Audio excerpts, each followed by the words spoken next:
Hello friends, आप सभी का स्वागत है हमारे अपने YouTube channel the special field में। साथियों, आज इस वीडियो में हम बात कर रहे होंगे डीएड स्पेशल एजुकेशन के सेकेंड ईयर के पेपर नंबर 11 की, जो कि फैमिली एंड कम्युनिटी सब्जेक्ट है आपका। और इस सब्जेक्ट में हम लोगों ने 2 यूनिट कंप्लीट कर लिया है। अभी इस वीडियो में हम स्टार्ट करने वाले हैं यूनिट 3, जिसको इकाई 3 बोलते हैं। इसमें अभी तक हम लोगों ने 10 चैप्टर पढ़ लिया है और अब हम स्टार्ट करने वाले हैं यूनिट 3, जिसमें आप लोगों को 5 चैप्टर पढ़ने होंगे। और इसमें ये हम सबसे पहले देखेंगे कि जो यूनिट हमें पढ़ना है उसका नाम क्या है और किस चीज़ के बारे में हमें पढ़ना है। तो एक जो दिव्यांग बच्चा होता है, जब उसकी शिक्षा स्टार्ट होती है तो उसमें एक समुदाय की भूमिका कैसी रहती है और या फिर समुदाय की भूमिका वहाँ पर किस प्रकार से अपना रोल निभाती है, तो इस चीज़ को यहाँ पर हम जानेंगे। और इसी से संबंधित हमारा लगभग ये पूरा यूनिट 3 है। इसमें हम 1 बाय 1 करके एक एक चैप्टर कवर करेंगे। फिलहाल अभी हम देखेंगे कि हमारे जो ये 5 चैप्टर हैं, इसमें हमें कौन कौन से चैप्टर पढ़ने हैं। ये आप देख सकते हैं, ये हमें 5 चैप्टर पढ़ने हैं, जिसमें हम 3.1, 3.2, 3.3, 3.4 और 3.5 तक हम कवर करेंगे। ऐसे ही हम लोगों ने यूनिट 2 में भी कवर किया था, जहाँ पर हम 3.1 में पढ़ने वाले हैं कि दिव्यांगता, उसकी रोकथाम और शीघ्र पहचान, हस्तक्षेप, शिक्षा और बाधा मुक्त वातावरण बनाने में जागरूकता पैदा करना। जो समुदाय की भूमिका होती है, उस समुदाय में जो लोग रह रहे हैं उनके अंदर ये सभी चीज़ों में उनका रोल कैसे हो, इस चीज़ को हम जानेंगे। यानी कि दिव्यांग बच्चों की रोकथाम, उसके बाद शीघ्र पहचान, हस्तक्षेप, शिक्षा, बाधा मुक्त वातावरण, या फिर इन सब चीज़ों के बारे में कैसे उनके अंदर जागरूकता पैदा करें, इसके बारे में हम जानेंगे। दूसरी यूनिट है 3.2, जिसमें हम समावेशी समाज के निर्माण में हितधारक के रूप में समुदाय की भूमिका को किस प्रकार से जानेंगे। ये हम 3.2 में जानेंगे। फिर 3.3 में हम लोग देखेंगे शिक्षा और पुनर्वास के लिए स्थानीय समुदाय का समर्थन और संसाधन जुटाना। फिर 3.4 में आंगनबाड़ियों और अन्य सरकारी एजेंसियों के साथ में सहयोग की सुविधा प्रदान करना, इसके बारे में जानेंगे। और 3.5 हमारा जो लास्ट चैप्टर इसका रहेगा आपके, ये समुदाय में दिव्यांग बच्चों और उनके परिवारों के अधिकारों की सुरक्षा करना, इसके बारे में हम जानेंगे। तो अभी इस वीडियो में हम जो पढ़ने वाले हैं वो हमारा रहेगा 3.1, यानी कि विकलांगता रोकथाम और शीघ्र पहचान, हस्तक्षेप, शिक्षा और बाधा मुक्त वातावरण, और कैसे एक समुदाय के लोगों को इसके बारे में जागरूक किया जाए, इसके बारे में हम जानेंगे। तो चलिए स्टार्ट करते हैं। 3.1 आप लोगों ने देख ही लिया है। सीधा हम अपने टॉपिक पर आते हैं।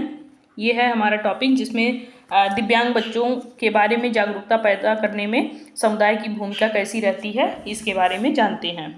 तो जो समुदाय शब्द होता है वो दिव्यांग व्यक्तियों सहित प्रत्येक सदस्य के महत्व का प्रतीक होता है, क्योंकि हमने ये देखा है कि एक समुदाय का जो अस्तित्व होता है वो किसी भी जाति या संस्कृति या पृष्ठभूमि या फिर धर्म से आने वाले जो लोग होते हैं उनके बीच में ज़्यादातर बदलाव देखने को मिलता है।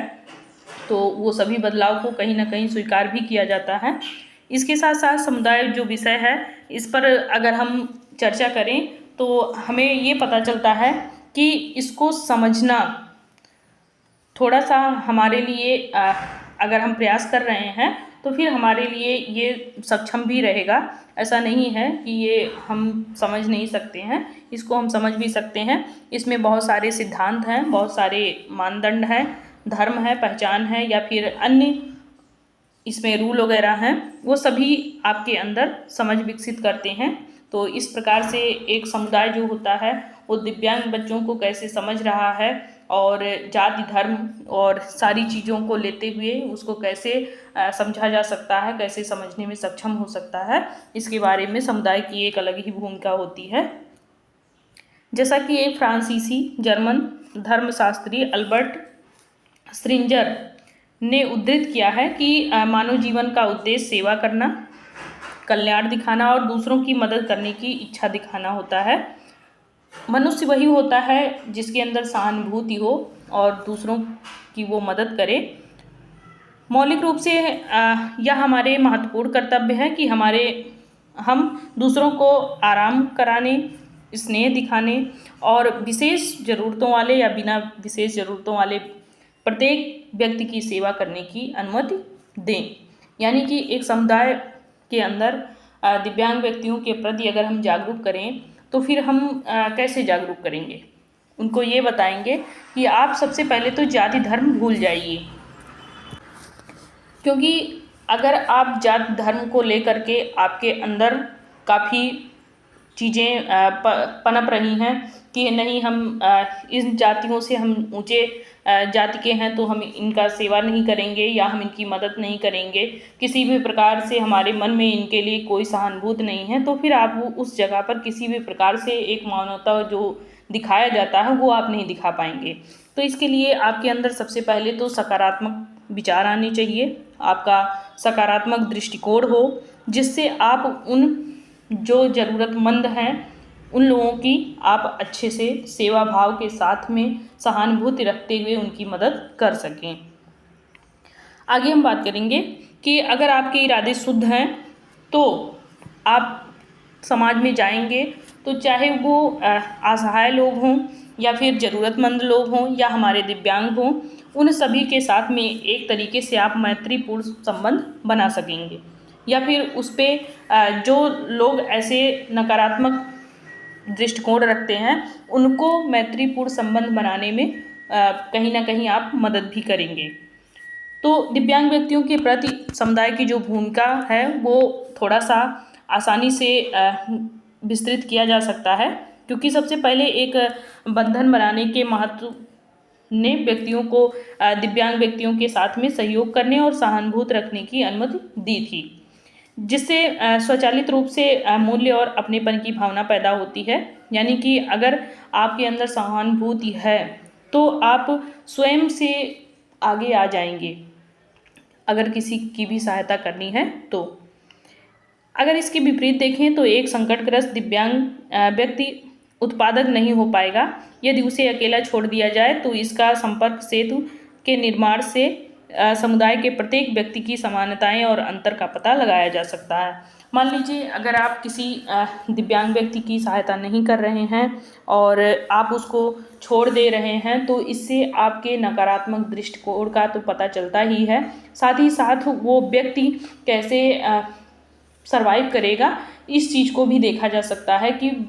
अकेले वो आगे कैसे बढ़ रहा है, इसको भी वहाँ पर एनालिसिस किया जा सकता है। इसके अलावा अगर हम देखें तो सबसे पहले जो दिव्यांग व्यक्ति होते हैं उनको घर से ही कोई भी बढ़ावा अगर दिया जाता है तो घर से ही बढ़ावा देने शुरू किया जाता है। यानी कि कोई भी चीज़ में अगर उनको आगे बढ़ने का मौका दे रहे हैं, अवसर दे रहे हैं, तो सबसे पहले घर के लोग ही देते हैं। तो ऐसे में जो घर के लोग होते हैं उनको थोड़ा सा जो रीति रिवाज है या कह लीजिए कि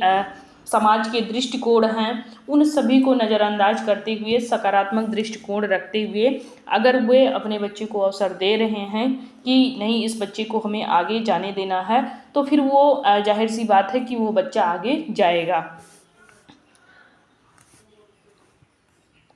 जो घर होता है वो लगभग हर किसी को प्रिय होता है, आराम का स्थान भी होता है और जीवन के पहलू को समझने का भी ये स्थान होता है। अपने बच्चों को दिव्यांगता के बारे में पढ़ाने से सामाजिक बाधाओं को तोड़ने में भी मदद मिलती है और विकलांग जो लोग होते हैं उनको शामिल करने के लिए ये बेहतर भी होता है। संपूर्ण दृष्टिकोण अपनाने में भी कहीं ना कहीं मदद मिलती है और अपने बच्चे को दिव्यांगता से जो भी उसको असावधानी हो रही है वो सभी असावधानी को वहाँ पर दूर करते हुए उसको आगे अवसर देना चाहिए कि वो जा कर के जो चीज़ें हासिल करना चाह रहा है या कह लीजिए कि जो उसका लक्ष्य है वो लक्ष्य निर्धारण करने में भी उसका पूर्ण सहयोग करते हुए उसको आगे बढ़ने देना चाहिए। और इसके लिए जो आपका वहाँ पर समुदाय है या समाज है या घर का एक परिवार है, उन सभी को आपको क्या करना है, जागरूकता वहाँ पे पैदा करना है, जागरूक करना है उनको, उनमें सकारात्मक दृष्टिकोण लाना है और उनको आवश्यकता के अनुसार सहानुभूति पैदा करना है, उनमें स्वीकृति को लाना है। जो भी वहाँ पे विविधता पाई जा रही है उन सभी विविधताओं को समझते हुए उसको दूर करना है। और जब वो सारी चीज़ें वहाँ से दूर हो जाती हैं, हट जाती हैं, सकारात्मक दृष्टिकोण आ जाता है, तो ऐसे में आप जो दिव्यांग बच्चा होता है वो आगे बढ़ने का अवसर पा जाता है। इसके अलावा जो दिव्यांगता होता है वो जागरूकता समाज को विकलांगता के बारे में शिक्षित करने और एक व्यक्ति के रूप में आवश्यक परिवर्तन कैसे ला सकते हैं, इसका पूरा प्रतीक यहाँ पे माना जाता है। क्योंकि एक बच्चे को आप आगे अगर बढ़ा रहे हैं तो आपको समाज को भी, घर को भी, अन्य लोगों को भी कहीं ना कहीं जागरूक करना पड़ेगा। अगर वो जागरूक हो रहे हैं और उनमें परिवर्तन आ रहा है तो इस चीज़ को आप सकारात्मक दृष्टिकोण में रखते हुए आप और भी जगह पे ये दृष्टिकोण ला सकते हैं, वहाँ पे सकारात्मक दृष्टिकोण ला सकते हैं। वहाँ का जो नकारात्मक दृष्टिकोण रहेगा उसको आप वहाँ से हटा सकते हैं, वहाँ पे जागरूकता पैदा कर सकते हैं। ऐसे में अगर जो भी दिव्यांग बच्चे होते हैं वो घर से नहीं निकल पा रहे हैं या समाज से नहीं निकल पा रहे हैं, तो फिर वो वहाँ से समाज से निकल करके, घर से निकल करके शिक्षित होना प्रारंभ करते हैं और धीरे धीरे फिर उनका एक लक्ष्य निर्धारित हो जाता है और अच्छे से अपना जीवन यापन वो करने लगते हैं। इन सभी में सबसे महत्वपूर्ण ये होता है जिनका दृष्टिकोण बदलना चाहिए, जिनमें आपका घर शामिल होता है, स्कूल शामिल होता है, इसमें कार्यस्थल होते हैं, स्वास्थ्य संबंधी जितने भी संस्थान होते हैं, ऐसे और भी बहुत सारे संस्थान होते हैं जो इसमें शामिल होते हैं, जिनका अगर दृष्टिकोण सकारात्मक है तो फिर दिव्यांग बच्चों को वहाँ पर बहुत ही आसानी से आगे बढ़ने का वहाँ पर अवसर मिल जाता है। लेकिन यहीं पर अगर हम इन सभी जगहों पर थोड़ा सा भी दिव्यांग बच्चों के प्रति भेदभाव अगर देखें तो कहीं ना कहीं यहाँ पर जो जागरूकता पैदा करने वाला समुदाय होता है उसकी नकारात्मकता को देखा जाता है, यानी कि उसने अपना कार्य नहीं किया, ना ही इन लोगों में जागरूकता लाई, तभी आज जो बच्चा है वो पीछे जा रहा है। तो ये सारी चीज़ें यहाँ पर एनालिसिस की जाती हैं, क्योंकि अगर यहाँ पर ऐसा कुछ भी कार्य हो रहा है कि बच्चे के साथ भेदभाव हो रहा है, वहाँ पर बच्चे को अवसर नहीं दिया जा रहा है, तो जो एक समाज है इसका जो परिणाम होगा वो कहीं ना कहीं गलत होगा कि इसने किसी भी प्रकार से कोई भी जागरूकता अभियान नहीं चलाया और इन लोगों को जागरूक नहीं किया, इनमें सकारात्मक दृष्टिकोण जो उत्पन्न करना था वो ये नहीं कर पाया। आगे हम बात करेंगे जिसमें पूछा गया है कि समुदाय आधारित रोकथाम कार्यक्रम, तो कम्युनिटी बेस्ड जो प्रोग्राम होते हैं तो इसके बारे में हम जानेंगे। तो समुदाय आधारित कार्यक्रम जो चलाए जाते हैं इसमें नशीली दवाओं के दुरुपयोग पर और अपराध और पुरानी बीमारियों जैसे मुद्दों को यहाँ पर सबसे पहले पहचान करके आगे उसको संबोधित किया जाता है, और जो भी वहाँ के आसपास के लोग होते हैं या वहाँ के जो निवासी होते हैं या जो सामुदायिक संगठन होते हैं या अन्य जो आपके समाज में शामिल होते हैं, जो एक मुखिया के रूप में होते हैं, इन सभी को शामिल करते हुए ये जागरूकता अभियान चलाया जाता है।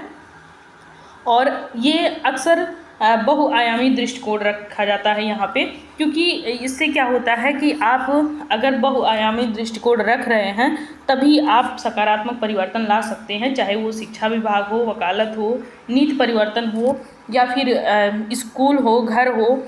कोई भी जगह हो, सभी जगह अगर सकारात्मक परिवर्तन लाना है तो आपको कहीं ना कहीं समुदाय आधारित कार्यक्रम चलाना पड़ेगा, यानी कि जागरूकता कार्यक्रम आपको चलाना पड़ेगा। समुदाय के सदस्यों के साथ अगर सीधे काम करें तो ये कार्यक्रम कर करके वहाँ पे समुदाय के जो और भी लोग होंगे वहाँ पर जो आवश्यकता परक होंगे या चुनौती पूर्ण होंगे, उन सभी को हम प्रयास करके तैयार कर सकते हैं और एक विश्वास के साथ में इनका निर्माण भी कर सकते हैं कि ये अपने आप को तो लाभ लेंगे ही, और इसमें कुछ हम दिव्यांग लोगों को भी शामिल कर सकते हैं कि अगर वो दिव्यांग लोग हैं और इसमें अपनी पूर्ण भागीदारी वो दे रहे हैं तो फिर इससे अन्य लोगों को भी कहीं ना कहीं लाभ मिल सकेगा। आगे बात करें तो समुदाय आधारित रोकथाम कार्यक्रमों के लाभ और भूमिकाएं। तो समुदाय आधारित रोकथाम क्या है और कार्यक्रम कौन से हैं और लाभ और इसकी भूमिकाएं क्या हैं, इसके बारे में जानेंगे। तो समुदाय आधारित जो भी रोकथाम या कार्यक्रम होता है उसका उद्देश्य यही होता है कि सकारात्मक व्यवहार को बढ़ावा दिया जाए, क्योंकि अगर स्वास्थ्य संबंधी कोई भी निर्माण किया जा रहा है तो उसमें क्या क्या हानियाँ हो रही हैं, क्या क्या लाभ हो रहे हैं, अगर ये सारी चीज़ें हम एक समुदाय में जा कर के बता रहे हैं या समाज के लोगों को बता रहे हैं तो उनमें जागरूकता ऐसी लेके आ रहे हैं कि उसके प्रति वो आकर्षित हों। तो इसके लिए क्या करना होगा कि जो समुदाय आधारित कार्यक्रम हैं, जागरूकता पैदा करना, वो सभी वहाँ पर ले जाके कार्यक्रम चला करके उन चीज़ों को बताना होता है कि कैसे आप मान लीजिए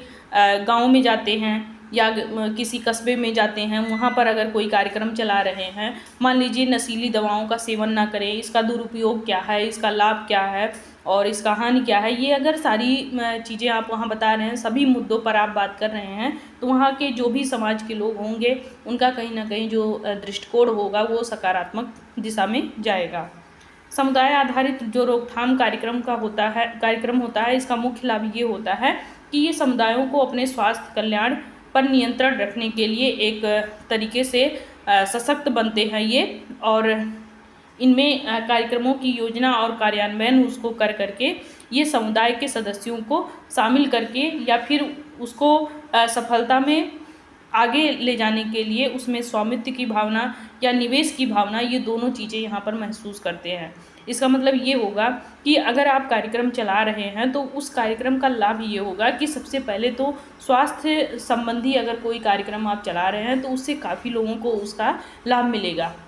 वहाँ पे जो भी चीज़ें आप बताएंगे उसको वहाँ के समुदाय के लोग अगर उसको फॉलो कर रहे हैं तो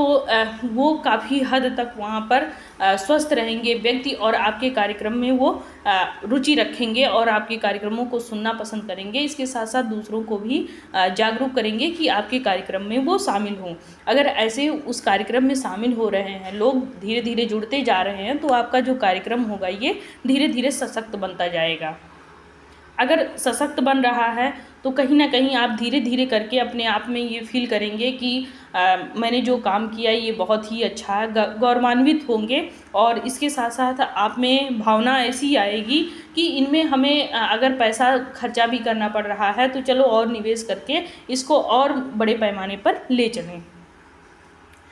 एक इसका अन्य लाभ यह भी शामिल होता है कि इसमें समुदाय आधारित रोकथाम कार्यक्रम केवल लक्षणों का इलाज करने के बजाय मुद्दों को उनके मूल कारणों से संबोधित करते हैं। यानी कि अगर किसी भी बच्चे में दिव्यांगता जो आ रही है, क्यों आ रही है, किस लिए आ रही है और उसका मूल कारण क्या है, अगर वो कारण आप वहाँ पर बताएंगे और उस पर रोकथाम करेंगे तो कहीं ना कहीं फिर वहाँ के लोग जागरूक होंगे।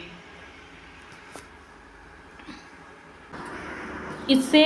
सबसे ज़्यादा जो लाभ मिलता है वहाँ के जो लोकल वाले क्षेत्र होते हैं वहाँ के लोगों को मिलता है, या वहाँ के पास पड़ोस के लोग जो होते हैं वे भी इससे पूरा लाभ उठाते हैं। समुदाय आधारित जो रोकथाम कार्यक्रम होता है इसमें समुदाय के सदस्यों के बीच में संबंध बनाने और उसको मजबूत करने के लिए एक तरीके से मंच तैयार किया जाता है और मंच के रूप में ये कार्य करते हैं। और ये जो कार्यक्रम चलाया जाता है ये सामाजिक रूप से चलाया जाता है। समाज के जितने भी लोग होते हैं वे वहाँ पर एकजुट होते हैं और एक तरीके से इनमें एकता को भी बढ़ावा मिलता है। इसके साथ साथ सामाजिक अलगाव जो होता है वो थोड़ा सा यहाँ पर कम देखने को मिलता है। अगर धीरे धीरे ऐसे कार्यक्रम चलाए जा रहे हैं तो वहाँ के समाज के लोग जो होंगे वे वहाँ पर कह लीजिए कि एक जुड़ाव में आ जाएंगे। वो उनमें जो भी कमियां होगी या अलगाव होगा वो सारे धीरे धीरे वहाँ से दूर हो जाएंगे। लोगों के अंदर मदद करने की भावना वहाँ पे उत्पन्न होगी, एक दूसरे का समर्थन करने की भावना उत्पन्न होगी। ऐसे करके आप वहाँ पे ऐसे कार्यक्रम चला करके लोगों में एकजुटता लाने का मदद कर सकते हैं। आगे बात करें तो अगला हमारा पूछा गया था कि समुदाय आधारित रोकथाम कार्यक्रमों की चुनौतियाँ और सीमाएँ क्या हैं। तो इसमें कई लाभों के बावजूद बहुत सारी चुनौतियाँ भी होती हैं और इसके बहुत सारी सीमाएँ भी शामिल होती हैं, तो उसको हम एक एक करके देखेंगे। सबसे पहले तो सीमित धन और संसाधन होने चाहिए कि जो भी कार्यक्रम आपको चलाना है उसका एक सीमित बजट होना चाहिए और एक बजट में वो संचालित होना चाहिए। ऐसा ना हो कि जो भी कार्यक्रम आप चला रहे हैं उसको चलाते जाएं, उसमें जो भी धन निवेश हो रहा है उसको लगातार निवेश करते जाएं, तो इससे आप अन्य कार्यक्रम फिर नहीं चला पाएंगे, वो बाधित हो जाएगा आपका, वो कहीं ना कहीं आपका रुक जाएगा और फिर आप कोई अन्य जागरूकता कार्यक्रम नहीं चला पाएंगे। और ऐसी गतिविधियों में जो सेवाओं वाले क्षेत्र हों वहाँ पर सीमित कर दिया जाता है और वहाँ पे कार्यक्रम जो चलाए जाते हैं उन कार्यक्रमों को चला करके वहाँ पर जागरूकता पैदा करना है, लेकिन अपने धन बजट को भी देखते हुए और कैसे वहाँ पर क्या करना है इसकी पूर्ण योजना पहले से ही बनानी भी होती है। वहाँ पर ऐसा ना हो कि वहाँ पे जो स्टाफ आपका हो वो कम हो या फिर वहाँ पे जो पहुँच है आपकी वो अच्छे से वहाँ पे पहुँच ना बन पाए आपकी, और या फिर जहाँ पे कम आबादी वाले हैं वहाँ पर आप जागरूकता कार्यक्रम चला रहे हैं तो उसका कोई लाभ नहीं मिलेगा। दूसरा है कि सामुदायिक सहभागिता का अभाव। अगर सामुदायिक सहभागिता वहाँ पर नहीं हो पा रही है, लोगों की सक्रिय भागीदारी नहीं हो रही है, जहाँ भी आप कार्यक्रम चला रहे हैं वहाँ पर अगर लोग आ करके आपके कार्यक्रम में शामिल नहीं हो रहे हैं और आप सेवा जो करना चाह रहे हैं वो सेवा नहीं दे पा रहे हैं वहाँ पर, तो एक तरीके से ये सामुदायिक सहभागिता का वहाँ पर अभाव देखने को मिल सकता है। अगला है साक्ष्य आधारित हस्तक्षेपों तक सीमित पहुँच। समुदाय आधारित जो रोकथाम कार्यक्रमों को अक्सर संसाधन की कमी का अभाव झेलना पड़ता है। इसके साथ साथ जो प्रशिक्षण युक्त होते हैं, अगर उन लोगों की भी यहाँ पे कमी पाई जा रही है कि यहाँ पर जो भी कार्यक्रम चलाने वाले लोग हैं अगर वो प्रशिक्षण प्राप्त नहीं हैं तो इससे भी आप लोगों को एकजुट नहीं कर पाएंगे, लोगों को जागरूक नहीं कर पाएंगे और जो चीज़ें आप बताना चाह रहे हैं उस चीज़ को आप नहीं बता पाएंगे तो लोग उसमें हस्तक्षेप करेंगे और अगर हस्तक्षेप कर रहे हैं तो कहीं ना कहीं आप चुनौतियों का सामना करेंगे। आगे है कि कार्यक्रम के परिणामों को मापने में कठिनाई। अगर सामाजिक समस्याओं की जटिल और बहुआयामी प्रकृति के साथ साथ में उचित मूल्यांकन या उपकरणों या फिर पद्धतियों की कमी है तो फिर वहाँ पर समुदाय आधारित जो रोकथाम कार्यक्रम चलाए जा रहे हैं उसको आप अच्छे से वहाँ पर संचालित नहीं कर पाएंगे, वो कहीं ना कहीं उस समाज में प्रभाव अपना नहीं छोड़ पाएगा। सीमित स्थिरता। अगर समुदाय आधारित रोकथाम कार्यक्रम अक्सर अनुदान या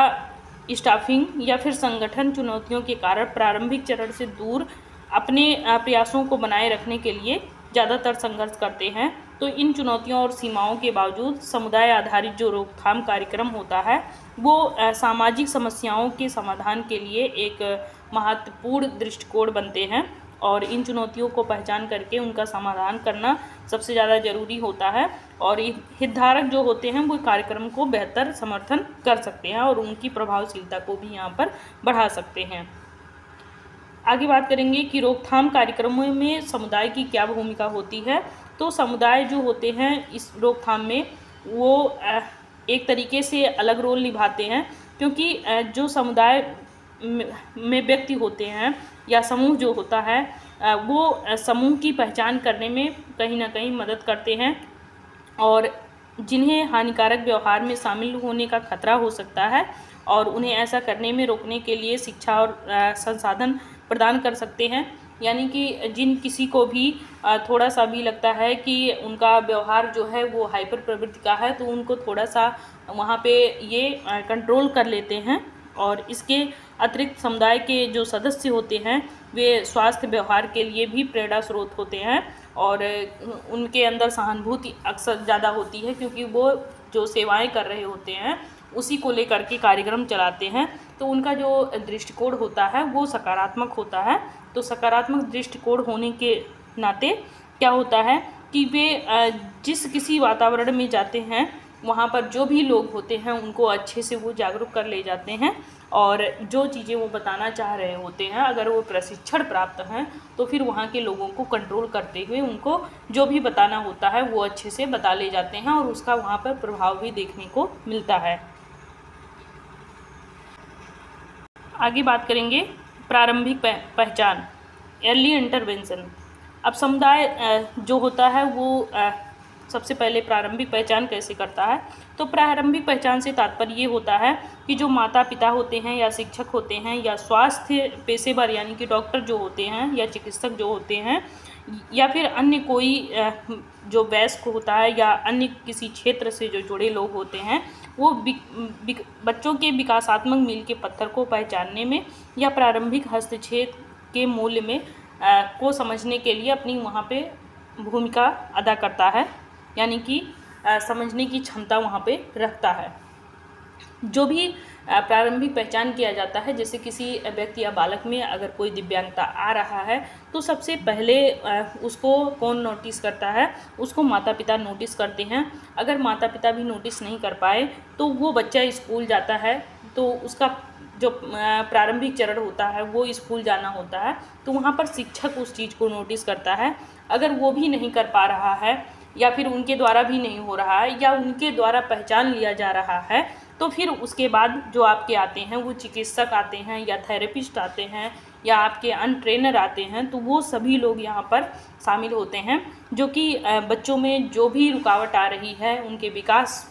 में जो कुछ दिक्कत आ रही है कि आगे वो डेवलप नहीं कर पा रहा है, तो उसको पहचान करके शीघ्र उस चीज़ को रोकने का प्रयास किया जाता है।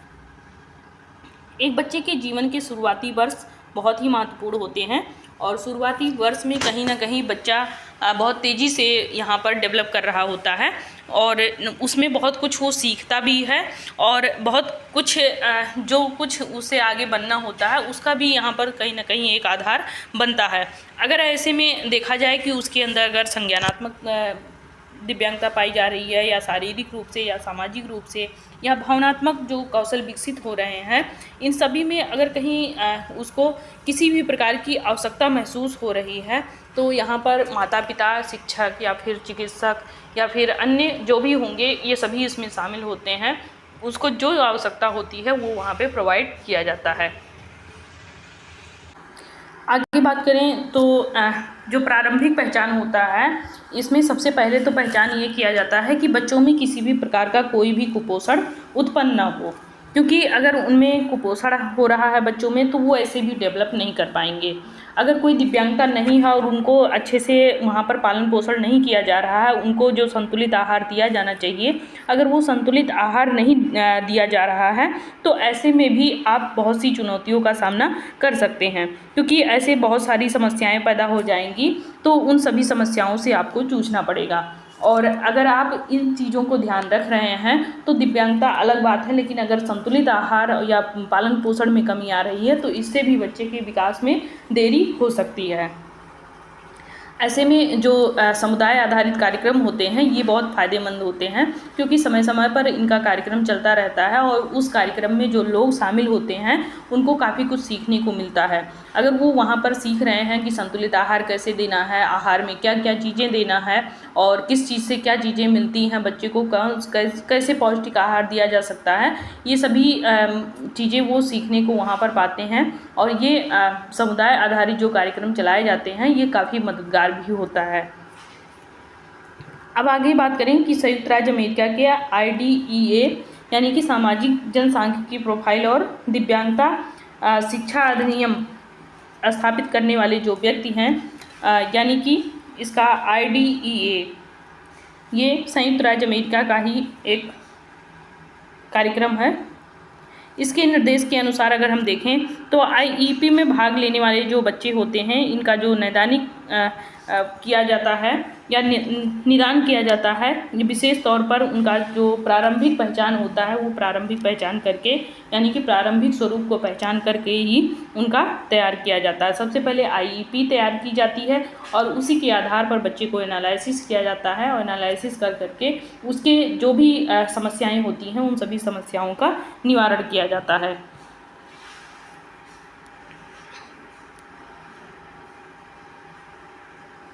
अब हम आगे बात करेंगे कि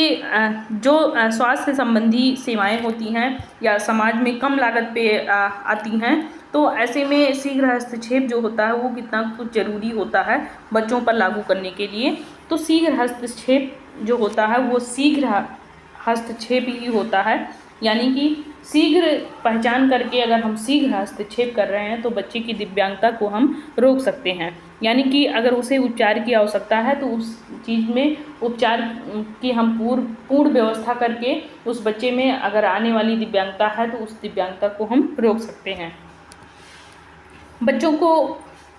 अभी तक शैक्षणिक विफलता का सामना नहीं करना पड़ता है, इसलिए कि उनके साथ काम करना आसान हो जाता है, क्योंकि अगर आपने उनकी दिव्यांगता को पहचान लिया है तो फिर आप उसके सभी चीज़ों का आकलन कर लेते हैं। ऐसे में आपको आसानी हो जाती है उन बच्चों के साथ में रहने में भी और उनके साथ काम करने में भी।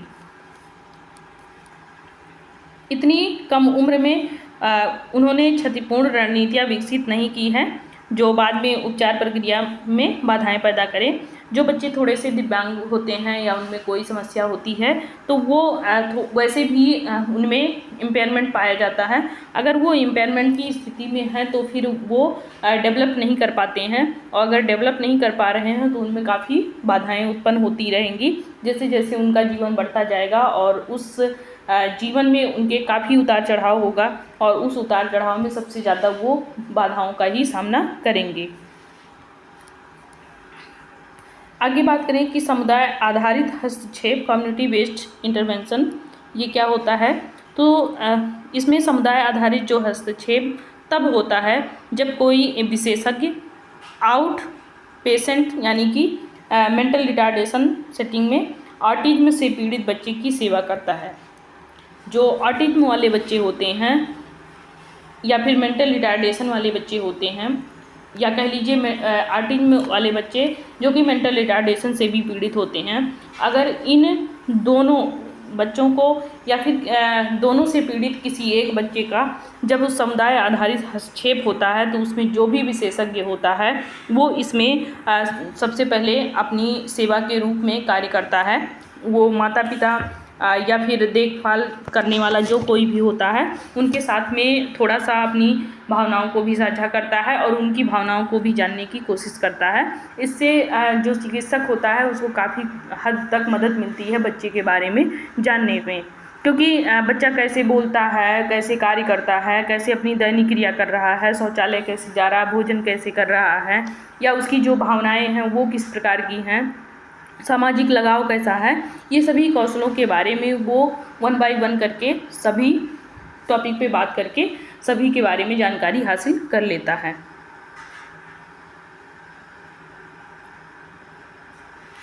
ऐसे में बहुत से और भी हस्तक्षेप के मॉडल दिए गए हैं, जिन मॉडलों को आप एक बार देख लीजिए, जिसमें आपका CDC के अनुसार अगर देखें तो ऑटिज्म से जो पीड़ित बच्चे होते हैं उनमें 2 प्रकार के मॉडल के अनुसार हस्तक्षेप किया जा सकता है। जैसे कि प्रारंभिक गहन व्यवहार हस्तक्षेप। तो प्रारंभिक गहन व्यवहार हस्तक्षेप क्या होता है, ये जो आपका AASD वाले बच्चे होते हैं, छोटे बच्चे होते हैं, इनमें एक प्रकार का ABA का ही एक प्रकार होता है जो आमतौर पर 5 वर्ष से कम या फिर 3 वर्ष तक के बच्चे में ये अक्सर देखने को मिलता है। EIVI सकारात्मक व्यवहार, जैसे कि सामाजिक आचार बनाने में, सामाजिक संचार बनाने में और अवांछित व्यवहार जिसमें नखरे या फिर आक्रामकता आ जाए इनमें, और या आत्मचोट, यानी कि कुछ बच्चे ऐसे हाइपर प्रवृत्ति के होते हैं जो कि अपने आप को ही चोट पहुंचाते हैं, या कह लीजिए कि वे बहुत ही क्रोध प्रवृत्ति के होते हैं कि गुस्सा बहुत करते हैं, गुस्सैल होते हैं। तो वो अपने आप को तो चोट पहुंचाते ही हैं, दूसरों पर को भी चोट पहुंचा देते हैं, दूसरों पर भी वो आक्रामक व्यवहार करते हैं, दूसरों पर भी हमला कर देते हैं। तो ऐसे बच्चों के बारे में थोड़ा सा अगर उनका शिक्षण दृष्टिकोण देखा जाए तो शिक्षण दृष्टिकोण को आगे बढ़ाने के लिए, या कह लीजिए कि उनके शिक्षण दृष्टिकोण को अपनाने के लिए वहाँ पर जो चिकित्सक होते हैं, जो सबसे पहले इस चीज़ का पता लगाते हैं, वे अपनी महत्वपूर्ण भूमिका इस बच्चे के साथ में निभाते हैं। अर्ली स्टार्ट डेनमर मॉडल, इसका मतलब क्या है? इसमें 12 से 48 महीने की उम्र के बीच वाले जो बच्चे ADHD वाले होते हैं, इनको रखा गया है और ESDM के माध्यम से माता पिता और चिकित्सक जो होते हैं, वो बच्चों को उनके सामाजिक या भाषा, संज्ञानात्मक कौशल, इन सभी को आगे बढ़ाने के लिए मदद करते हैं और खेल जैसी प्रवृत्तियों को यहाँ पर ला करके वो धीरे धीरे बच्चों में थोड़ा सा ये कह लीजिए कि उनमें चेंजेस लाने का प्रयत्न करते हैं। आगे है हमारा कि शिक्षा प्रणाली में समुदाय की भूमिका और महत्व कैसी होनी चाहिए। तो शिक्षा प्रणाली में role and importance of community in education system, तो इस पर हम बात करेंगे। इसमें शिक्षा प्रणाली में समुदाय की भूमिका कैसी होनी चाहिए। तो समुदाय जो होता है, समान हितों वाले एक दूसरे से जो व्यक्ति जुड़े होते हैं, इनका एक समूह होता है और एक समुदाय कठिनाई के समय में एक दूसरे की वकालत करना या समर्थन करना या फिर एक दूसरे का साथ देना, ये एक तरीके से एकता का प्रतीक होता है, सबको एक साथ लेके आता है और इसका मूल सार यही होता है कि सबको एक समूह में लाया जाए और समूह में ला करके तब फिर इन दिव्यांग बच्चों का यहाँ पर सहायता की जाए।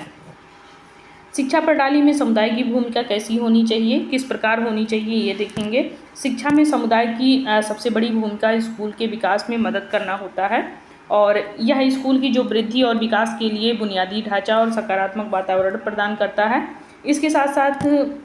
यह एक स्कूल में छात्रों, शिक्षकों, सकाय और भूमि और दान जैसे आवश्यक तत्व इसमें प्रदान करता है और अपने सदस्यों के बीच में सीखने और सामाजिक विकास कार्यों को बढ़ावा देता है। कक्षाओं, पुस्तकालयों और प्रयोगशालाओं के निर्माण में भी ये सहायता करता है। इससे शैक्षणिक सहभागिता में सुधार होता है और स्कूल छोड़ने की दर में भी कमी आती है। आगे देखेंगे शिक्षा प्रणाली में समुदाय का महत्व क्या होता है। ये सबसे पहले उच्च उपस्थिति अपनी दर्शाता है, यानी कि हाई अटेंडेंस। समुदाय अपने सदस्यों को प्रेरित करता है कि जो भी स्कूल में छात्र हैं, सबसे पहले तो उन छात्रों को उपस्थित कराया जाए और उसके साथ साथ नामांकन भी वहाँ बढ़ाया जाए। भौतिक सुविधाएं या फिर अन्य सुविधाएं इनको प्रदान करना।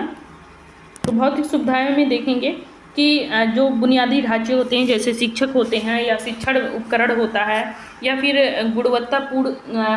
शिक्षा में जो भी चीज़ें यूज की जाती हैं, वो सभी आवश्यक सारी चीज़ें जो भौतिक हैं वो सभी यहाँ पे प्रदान करना।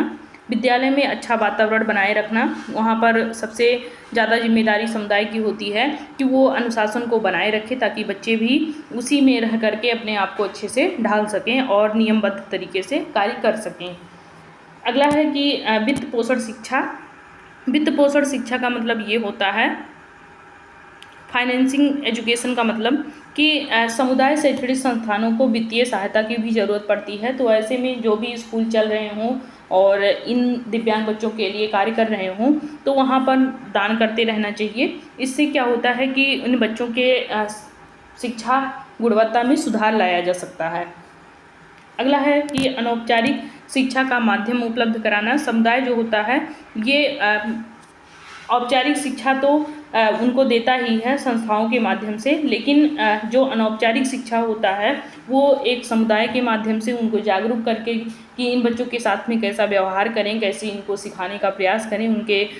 घरों में, संग्रहालयों में, पुस्तकालयों में, इन सभी जगहों पर कार्यक्रम चला करके उनको औपचारिक अनौपचारिक दोनों प्रकार से शिक्षा ग्रहण कराता है। इसका निष्कर्ष ये निकलता है कि समुदाय अपने सदस्यों के जो शैक्षिक विकास के लिए कई तरह से स्कूल के लिए सहायक हो सकते हैं। ऐसा नहीं है कि केवल स्कूल में जो भी स्टाफ हो केवल वही यहाँ पे शामिल होते हैं। यहाँ पर समुदाय अपना मुख्य भूमिका में रहता है। आगे है हमारा जो टॉपिक, लास्ट टॉपिक है ये हमारा, बाधा मुक्त वातावरण बनाने के लिए समुदाय की भूमिका, role of community for creating a barrier free environment. तो बैरियर फ्री इन्वायरमेंट कैसे होना चाहिए। सबसे पहले हम वकालत की बात करेंगे। समुदाय दिव्यांग व्यक्तियों के अधिकारों और ज़रूरतों की वकालत करता है क्योंकि अगर इन बच्चों को किसी चीज़ की आवश्यकता है तो सबसे पहले उनके अधिकार जो हैं वो उनको मिले, उनकी जो ज़रूरतें हैं वो उनको मिले। तो इसके लिए जो यहाँ पे ढांचा तैयार किया गया है, इस ढांचे में बदलाव देखा जा सकता है और ये बदलाव हम तभी ला सकते हैं या कर सकते हैं जब इन व्यक्तियों के अधिकारों की और सुरक्षा की हम यहाँ पर चर्चा करें। आगे है शिक्षा। इन बच्चों को शिक्षा में अगर आपको लेके जाना है तो सबसे पहले तो वहाँ पर जागरूकता बढ़ाने की ज़रूरत पड़ेगी। इसके साथ साथ जो बच्चे जिस क्षेत्र में रह रहे हैं वहाँ पर कार्यक्रम चला करके वहाँ के लोगों को जागरूक करके सकारात्मक भावनाओं को पैदा करके आप उस बच्चे को शिक्षित करा सकते हैं। अगला है सहायता तंत्र। अब सहायता तंत्र का मतलब ये होता है कि परिवार के माध्यम से या अन्य व्यक्तियों के माध्यम से या समुदाय के माध्यम से उस बच्चे को जो भी उसकी बाधाएं हों उसको दूर करते हुए उसको जो आवश्यकता हो संसाधन की या उपकरण की उसको प्रदान कराते हुए शिक्षा ग्रहण कराना। आगे है कि सहयोग। अब आप उस बच्चे की सहयोग कैसे करेंगे, तो बच्चे का सहयोग करने के लिए आपको सरकार के माध्यम से या फिर व्यवसाय के माध्यम से या फिर उसको अन्य कोई ट्रेनिंग दिला करके उसकी सहायता आप कर सकते हैं। कुछ ऐसे भी होते हैं जिसमें स्वयंसेवक सुलभ नवीकरण या परिवहन या फिर अन्य कोई चीज़ें आप सहायता कर सकते हैं, उसमें योगदान कर सकते हैं और ये सभी चीज़ें अगर आप बढ़ावा दे रहे हैं तो इन बच्चों को आप लाभान्वित कर सकते हैं। अगर इस तरीके से हम कार्यक्रम चला करके इन बच्चों को जागरूक कर रहे हैं तो इससे काफ़ी बच्चों को हम बैरियर्स फ्री बना करके इन बच्चों को आगे बढ़ने में मदद कर सकते हैं। आगे हम सुलभ जानकारी दे करके जो भी बच्चों को आवश्यकता हो, जिन चीज़ों के बारे में जानकारी लेनी हो, अगर इसको हम अच्छे से उनको समझा ले जाएं। अगर बच्चा सुन नहीं पा रहा तो उसको सांकेतिक भाषा में अगर हम उस चीज़ को बताएं तो बच्चा उसके बारे में जानकारी हासिल करके आगे बढ़ सकता है। आगे है अभियंता समितियां। अगर विभिन्न प्रकार के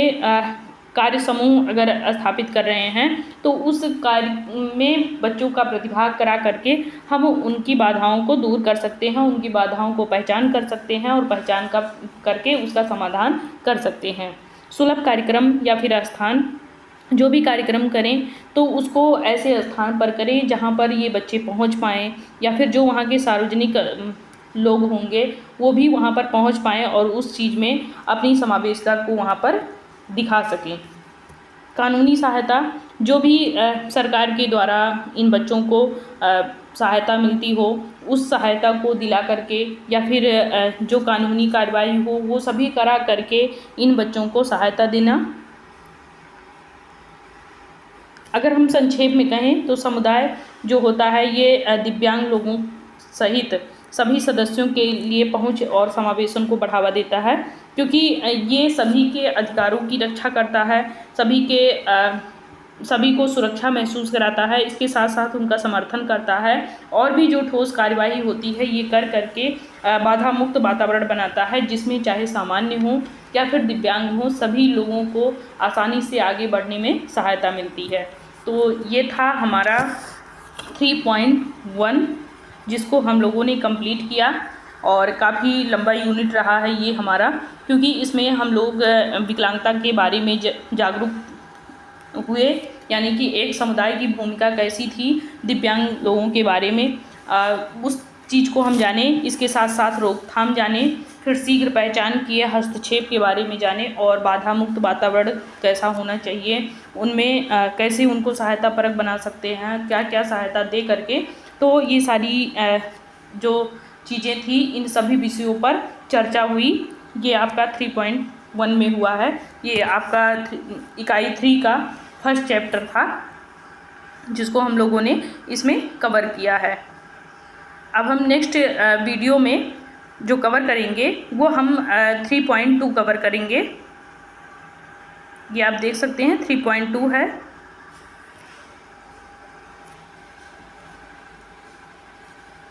इस चीज़ को हम नेक्स्ट वीडियो में कवर करने वाले हैं। फ़िलहाल अभी इस वीडियो में इतना ही। अगर आप लोगों को कहीं भी समझ में ना आ रहा हो तो आप लोग एक बार ज़रूर कमेंट बॉक्स में कमेंट करें कि ये टॉपिक हमें समझ में नहीं आया, हमें दोबारा समझा दीजिए। तो दोबारा आपको उस पर आपको वीडियो मिल जाएगी उस टॉपिक पर। तो आप लोग जहाँ कहीं भी समझ में नहीं आएगा उसको ज़रूर कमेंट बॉक्स में लिखिएगा। इसके साथ साथ अगर आपके अन्य साथी डीएड डिप्लोमा कर रहे हैं तो उनको भी ये वीडियो देखने का सलाह दीजिएगा ताकि उनको भी लाभ मिल सके। और आपको कितना लाभ मिल रहा है इसको भी हमें ज़रूर कमेंट बॉक्स में बताएं। अगर आप लोग कमेंट बॉक्स में कमेंट करेंगे तो हमें वो देख करके काफ़ी खुशी महसूस होगी कि आप लोग हमारा वीडियो देखते हैं, वॉच करते हैं और गहराई से अध्ययन कर रहे हैं। उस पर आपका क्या विचार है वो भी आप यहाँ पे प्रकट कर रहे हैं, तो हमें काफ़ी अच्छा लगेगा। बाकी आप लोगों को नेक्स्ट वीडियो में ये 3.2 कवर कराया जाएगा। तब तक के लिए बहुत बहुत धन्यवाद। वीडियो अच्छा लगे तो लाइक करें, सब्सक्राइब करें और अपने अन्य साथियों को भी शेयर करें।